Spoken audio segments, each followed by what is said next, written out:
Goa night club आग की इस दर्दनाक और शर्मनाक घटना ने पूरे देश को हिला दिया है। और अब ये सिर्फ एक हादसा नहीं रहा, बल्कि कानून व्यवस्था, प्रशासनिक जिम्मेदारी और राजनीतिक जवाबदेही का बड़ा सवाल बन चुका है। जी हाँ, जिस वक्त इस आग में 25 लोगों की जान जा रही थी, परिवार बिखर रहे थे और गोवा पुलिस व फायर सर्विसेज की टीमें जान लगाकर अंदर फंसे लोगों को बचाने की कोशिशें कर रही थी, ठीक उसी समय bridge by Romeo Lane night club से जुड़े गौरव लूथरा और सौरभ लूथरा देश छोड़कर भागने की तैयारियों में थे।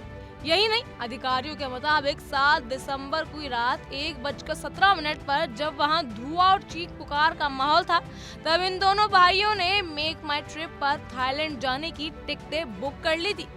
ये बात अपने आप में बहुत कुछ कह देती है कि जिम्मेदारी से बचने की जल्दबाजी किसकी थी और संवेदनहीनता किस हद तक पहुंच चुकी है।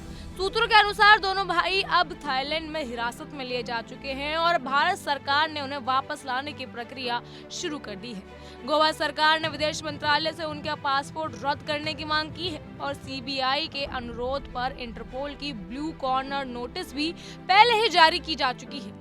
ये पूरा मामला इस बात का संकेत है कि आग इतनी भयावह थी, लेकिन उसकी गंभीरता से जुड़े लोग उसी रात देश छोड़कर निकलने का रास्ता खोज रहे थे। दिल्ली की एक अदालत ने भी बुधवार को लूथरा भाइयों को गिरफ्तारी से अंतरिम राहत देने से साफ इनकार कर दिया। उनके वकीलों ने दलील की थी कि वो देश से भागे नहीं बल्कि बिजनेस ट्रिप पर थे और यह भी कहा गया था कि वो क्लब के मालिक नहीं है, केवल लाइसेंसी थे।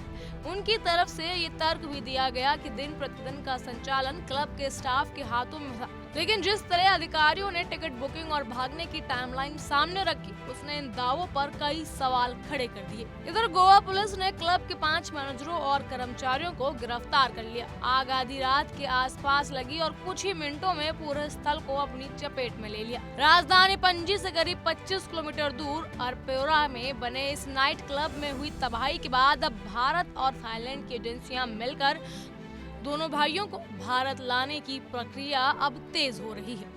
गोवा के मुख्यमंत्री प्रमोद सावंत ने कहा कि इस भयावह हादसे की जांच रिपोर्ट 8 दिनों के भीतर तैयार हो जाएगी।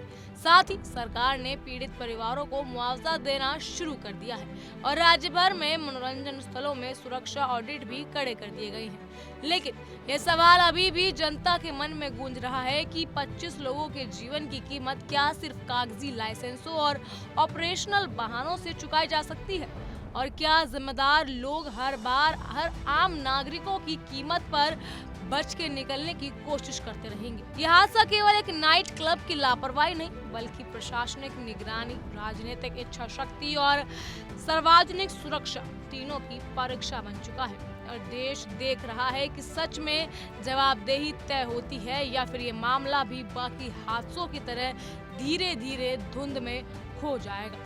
हालांकि गोवा के मुख्यमंत्री ने साफ कहा है कि इस भयावह हादसे की जांच रिपोर्ट 8 दिनों के भीतर तैयार हो जाएगी। साथ ही सरकार ने पीड़ित परिवारों को मुआवजा देना भी शुरू कर दिया है और राज्य भर में मनोरंजन स्थलों के लिए सुरक्षा ऑडिट भी कड़े कर दिए गए हैं। बहरहाल इन सब पर आपकी क्या राय है, हमें कमेंट सेक्शन के जरिए जरूर बताइएगा। फिलहाल के लिए इतना ही। तमाम खबरों के लिए फॉलो कीजिए इंडिया डेली को।